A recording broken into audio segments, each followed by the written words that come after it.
Hello students, today we are going to see the next topic of this chapter number 12, magnetism. We have already started this chapter. Topic number 12.3, the bar magnet. आता बार magnet म्हणजे काय? पट्टी चुंबक. पट्टी चुंबक किंवा थोडीशी thickness असेल आणि काहीतरी लेंथ असेल आणि त्याला दोन पोल्स असतील, नॉर्थ आणि साऊथ. असा जो चुंबक असतो किंवा मॅग्नेट असतो त्यालाच बार मॅग्नेट असे म्हणतात. तर बघा, what is a bar magnet? Bar magnet is a magnet. Bar magnet हा मॅग्नेट असतो. हा, पट्टी चुंबक हा एक चुंबक असतो in the shape of bar. Bar म्हणजे असा तुकडा. पट्टी चुंबक त्याला म्हणतो आपण. Having two poles of equal and opposite pole strengths. Having म्हणजे हा जो मॅग्नेट असतो त्याला दोन पोल्स असतात आणि त्या दोघं पोल्सची स्ट्रेंथ म्हणजे शक्ती ही इक्वल असते आणि अपोजिट असते. Opposite pole strength, equal and opposite pole strength, separated by certain distance two L. तर हे दोघं पोल्स जे असतात त्यांच्यामधलं अंतर किती असते? 2L. त्याला आपण मॅग्नेटिक लेंथ असं म्हणतो. समजलं? मग bar magnet is a magnet in the shape of a bar having two poles of equal and opposite strengths separated by certain distance. This certain distance is twice L. L plus L. This point O is the center of the bar magnet. समजलं? मग bar magnet कोणाला म्हणायचं? दोन poles असतात आणि त्यांना दोघांना equal and opposite strength असते. पोल स्ट्रेंथ म्हणजे ध्रुवाची शक्ती. आणि ते दोघंही ध्रुव किंवा poles separated by certain distance म्हणजे काहीतरी अंतराने ते सेपरेट असतात. हे अंतर twice L. L plus L हे ट्वाइस एल असते. ओके, आता पुढचा क्वेश्चन बघा. Explain the pole strength. Pole strength काय असते सांगा. And magnetic dipole moment. Magnetic dipole moment. Movement नाही, हा मोमेंट म्हणजे हालचाल. इथं मोमेंट आहे. तर पोल स्ट्रेंथ काय असते आणि magnetic dipole moment of a bar magnet. Bar मॅग्नेटच्या दोन गोष्टी बघायच्या आहेत. पोल स्ट्रेंथ म्हणजे ध्रुवाची शक्ती आणि magnetic dipole moment of a bar magnet. आता हा नवीन फिजिकल क्वांटिटी आहे. मॅग्नेटिक डायपोल मोमेंट तिघ शब्दांची एक फिजिकल क्वांटिटी आहे. तर बघा, हा magnetic dipole moment of a bar magnet. तर फर्स्ट पॉइंट आन्सर मध्ये बघा, the bar magnet is said to have pole strength plus QM at north pole. हा, bar magnet said to have pole strength plus Q suffix M at north pole and minus QM, Q suffix M minus at S pole. तर पोलची strength north पोलची plus QM असते आणि साऊथची minus QM इतकी pole strength असते. Pole strength म्हणजे ध्रुवाची शक्ती. शक्ती दोघांची स्ट्रेंथ सेम आहे पण अपोजिट आहे. म्हणजे काय, एक अट्रॅक्ट करेल तर दुसरा रिपेल करेल असं. मग समजलं, the bar magnet is said to have pole strength plus QM at a north pole and minus QM at a south pole. As a bar magnet, as bar magnet has two poles. As means असं असतं की bar मॅग्नेटला तर दोन poles असतात with equal and opposite pole strength. So it is also called as magnetic dipole. आता बघा, मॅग्नेटला दोन पोल्स असतात आणि दोघं पोल्सची जी स्ट्रेंथ असते equal and opposite pole strength असते. म्हणून त्याला मॅग्नेटिक डायपोल असं म्हणतात. डाय म्हणजे दोन, पोल म्हणजे ध्रुव, जे कधीच एकत्र होऊ शकत नाही त्यांना म्हणायचं. तर या बार मॅग्नेटलाच मॅग्नेटिक डायपोल असंही म्हणतात. लक्ष द्या, परत बघा. As a bar magnet has two poles. As bar magnet has two poles.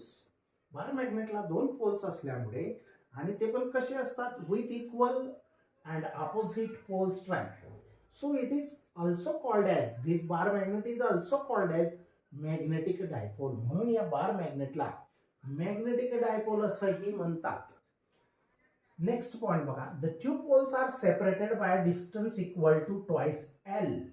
दोघं पोल्स हे काहीतरी अंतराने सेपरेट असतात आणि ते अंतर किती असतं, ट्वाइस एल.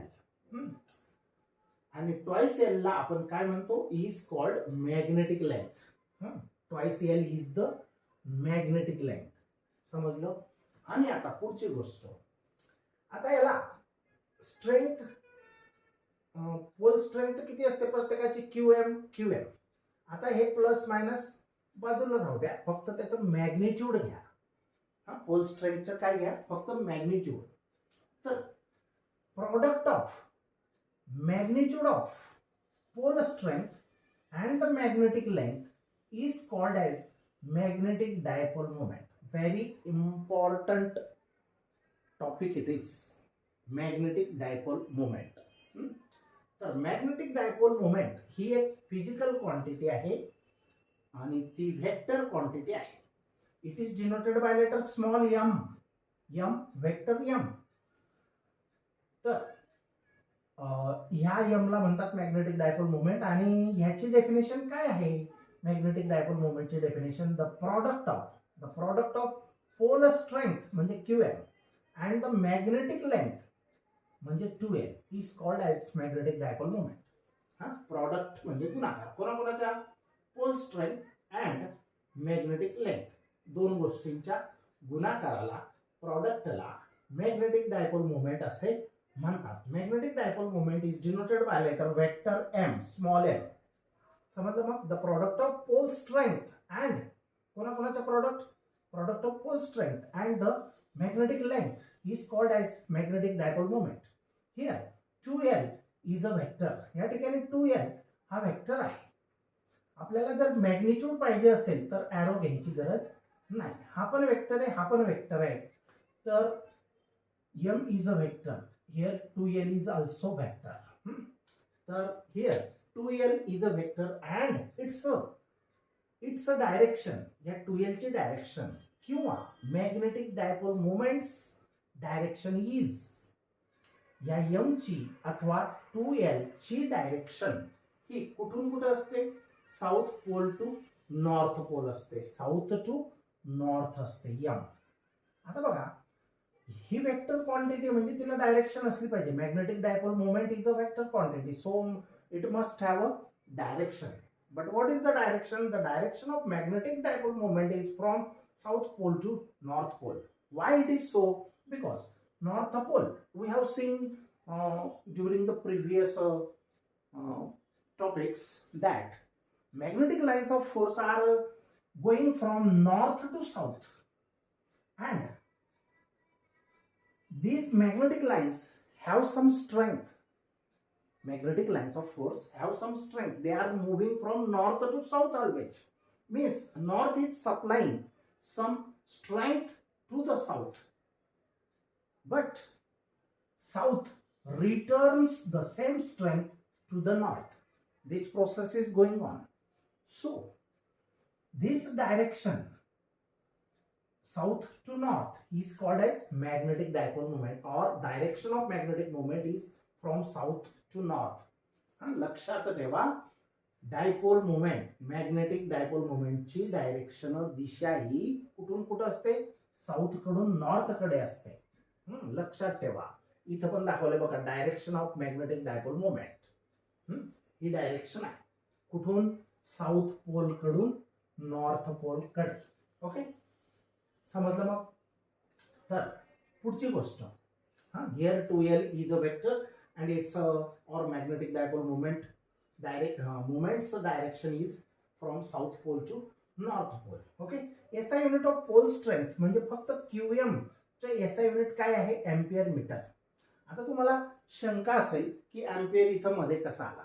आपण याच्यानंतर बघणार एम्पियर काय आहे, या युनिट पोल स्ट्रेंथचे युनिट एम्पियर मीटर काय आहे ते नंतर बघणार आपण.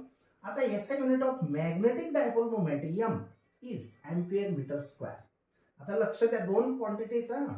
या ठिकाणी पोल स्ट्रेंथ QM ने डिनोट करतो आणि ह्याचं युनिट काय आहे, एम्पियर मीटर. आणि मॅग्नेटिक डायपोल मोमेंट चं युनिट काय आहे, एम्पियर मीटर स्क्वेअर. याला M ने डिनोट करतात. Magnetic dipole moment denoted by letter M and pole strength is denoted by letter Q suffix M. Pole strength, ध्रुवाची शक्ती. Magnetic dipole moment, M is a vector quantity आणि तिचा formula M चा असा आहे, Q dot 2L. Q म्हणजे काय, strength, pole strength and magnetic length. Product of pole strength and magnetic length is called as magnetic dipole moment. Okay. आता S I unit pole स्ट्रेंथचं ampere metre आहे, magnetic dipole मोमेंटचं S I unit ampere metre square आहे.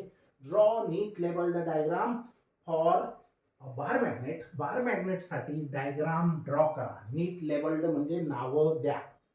And define the terms, आणि ह्या संज्ञांच्या व्याख्या सांगा. For it, define the terms for it म्हणजे बार मॅग्नेट साठीच्या टर्म्स कोणत्या आहेत. तर ऍक्सिस, इक्वेटर, मॅग्नेटिक लेंथ या तीन गोष्टी आपल्याला बघायच्या आहेत. आता या ठिकाणी मी फोर्थ थोडी ऍड केलेली आहे. तर बघा, पृथ्वी माहिती आहे तुम्हाला, our earth spinning about this axis. Spinning about this axis, so day and nights are caused. Okay. तर दिवस आणि रात्र या ऍक्सिस भोवती ती अर्थ फिरल्यामुळे होतात. मग हा पृथ्वीचा ऍक्सिस आहे. पृथ्वीला दोन ध्रुव असतात, नॉर्थ आणि साऊथ. आणि या पृथ्वीला आडवं कट केलं, आडवं म्हणजे असा जो ऍक्सिस असेल किंवा line passing through this is called equator of earth. हा इक्वेटर ऑफ अर्थ आहे, हा ऍक्सिस आहे अर्थचा. ऍक्सिस आणि इक्वेटर हे परपेंडिक्युलर असतात एकमेकांना पृथ्वीचे. आता पृथ्वी एक भला मोठा चुंबक आहे किंवा मॅग्नेट आहे. Earth is a very huge gigantic magnet. Earth स्वतः एक चुंबक आहे. तर तिच्या नॉर्थ पोल म्हणजे उत्तर गोलार्ध, हा अर्धगोल, north hemisphere, and below one is south hemisphere. तिला पण दोन ध्रुव असतात, नॉर्थ आणि साऊथ. तर मग ह्याचाच आयडिया, ही फिगर इथे एक्सपेक्टेड नाही, पण ही समजण्यासाठी हे आपल्याला लक्षात ठेवायचं किंवा हे माहिती असतं म्हणून त्याच्यावरून हे लवकर लक्षात येईल. तर बघा, हा इक्वेटर, फक्त ही फिगर आहे ना मी आडवी काढलेली. मग हा इक्वेटर कसा जाईल, असा जाईल. हा बार मॅग्नेट आहे, north pole, south pole. Pole strength of north pole is plus QM. Strength of south pole is minus QM. आणि हा ऍक्सिस आहे. हा ऍक्सिस इथं मी अर्थ उभी दाखवली आहे, याला फक्त आडवं करा. तसंच सेम हा मॅग्नेट, अर्थ हा एक मोठा मॅग्नेट आहे. तर असं, तर हा इक्वेटर आहे बरोबर, आणि हा ऍक्सिस आहे. आता ऍक्सिस कोणाला म्हणायचं, तर त्याच्या अगोदर ह्या डेफिनेशन बघूया. तर बघा, ऍक्सिस म्हणजे कोणाला म्हणायचं, जी लाईन, इमॅजिनरी लाईन, काल्पनिक रेषा, की जी दोघं पोल्स मधून जाते, डॉटेड लाईन, बघा त्याला ऍक्सिस ऑफ द मॅग्नेट म्हणायचं. काय म्हणायचं, ऍक्सिस ऑफ द मॅग्नेट. बघा, it is the line passing through both the poles of a bar magnet. Axis ही एक लाईन असते की जी दोघं पोल्स मधून जाते, बार मॅग्नेटच्या दोघं पोल्स मधून जाते, त्या लाईनला म्हणायचं. The line which passes through the both the poles of the magnet is called as axis of the magnet. There is only one axis for a given bar magnet. बार मॅग्नेटला एक आणि एकच ऍक्सिस असतो. आता इक्वेटर म्हणजे काय, line, ही पण एक लाईनच आहे, डॉटेड लाईन. बघा, line passing through the centre of a magnet. हे सेंटर आहे, O is the centre of the magnet. हा, line passing through the centre of a magnet and perpendicular to the axis. या ऍक्सिसला equator कसा आहे, perpendicular आहे. A line passing through the center of the magnet and perpendicular to the axis is called as magnetic equator. ह्याला magnetic equator असं म्हणतात. आता magnetic length म्हणजे काय, ते अगोदर झालेलंच आहे आपलं. तर दोघं पोल्स मधलं अंतर फक्त याला म्हणतो आपण मॅग्नेटिक लेंथ. आणि ती किती असते, ट्वाइस एल इतकी मानतात.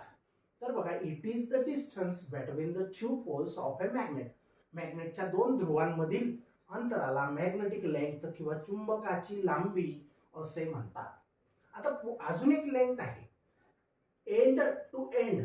म्हणजे काय, बार मॅग्नेटच्या एंड पासून ह्या एंड पर्यंतची जी लेंथ असते, जिओमेट्रिक लेंथ, भौमितिक लांबी.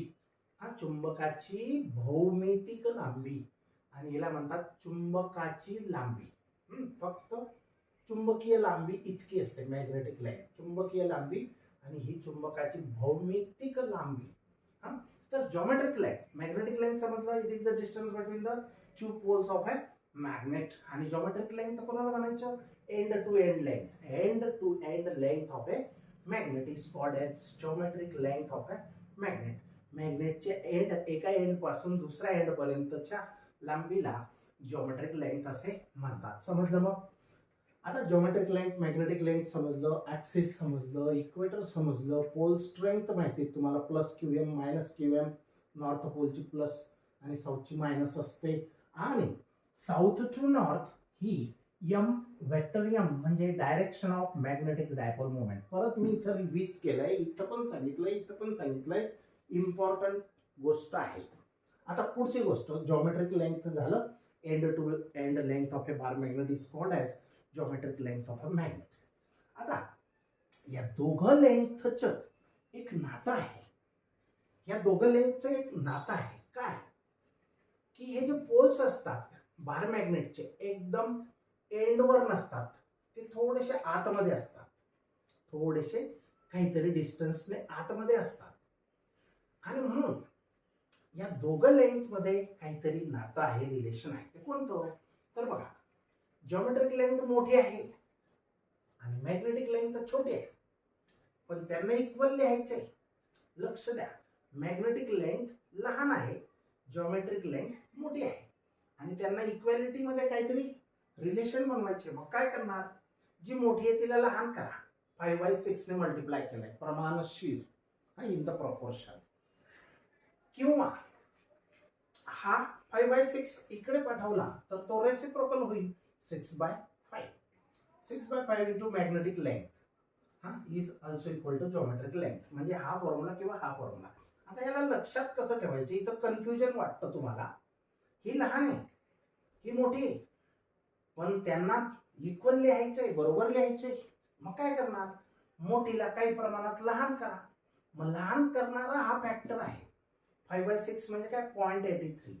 आता एकापेक्षा लहान नंबर ने जर मल्टिप्लाय केलं मोठ्या नंबरला, तर टोटल प्रॉडक्ट, गुणाकार हा लहान येतो, स्मॉल येतो. म्हणजे जिओमेट्रिक लेंथला कमी करणारा हा फॅक्टर आहे. आणि जर याच्या उलट तुम्हाला मॅग्नेटिक लेंथ ही लहान आहे आणि तिला इक्वल टू जिओमेट्रिक लेंथ लिहायचं आहे, तर काय करायचं, या मॅग्नेटिक लेंथला मोठं करावं लागेल. मग मोठं कसं करतात, तर त्याला रेसिप्रोकल करा. 6/5 जर केलं तर 6/5 चे आन्सर काय, 1.2. म्हणजे सांगायचा उद्देश एकच आहे की हा न्यूमरेटर ग्रेटर, डिनॉमिनेटर स्मॉलर. इथं numerator smaller, denominator greater. So the ratio is a small, here this ratio is greater. आणि हा ग्रेटर नंबरने या छोट्या ला मल्टिप्लाय केलं. आता मॅग्नेटिक लेंथ ही स्मॉल असते, तिला काहीतरी याच्या इक्वल येण्यासाठी या नंबरने म्हणजे 1.2 ने मल्टिप्लाय केलं, तर मग त्यांना बरोबर इक्वल टू लिहू शकतो. हे फक्त रेसिप्रोकल केलेलं आहे, हे सेम आहे. समजलं? मग या मोठ्याला हा छोटा करणारा फॅक्टर आहे, आणि या मोठ्या संख्येला छोट्या संख्येने मल्टिप्लाय केलं तर ही संख्या, मोठी संख्या लहान होते, आणि लहान झाली म्हणजे याच्या बरोबरीला ती येणार. आणि म्हणून हे लक्षात ठेवण्यासाठी असं आहे. Now will stop here. Okay.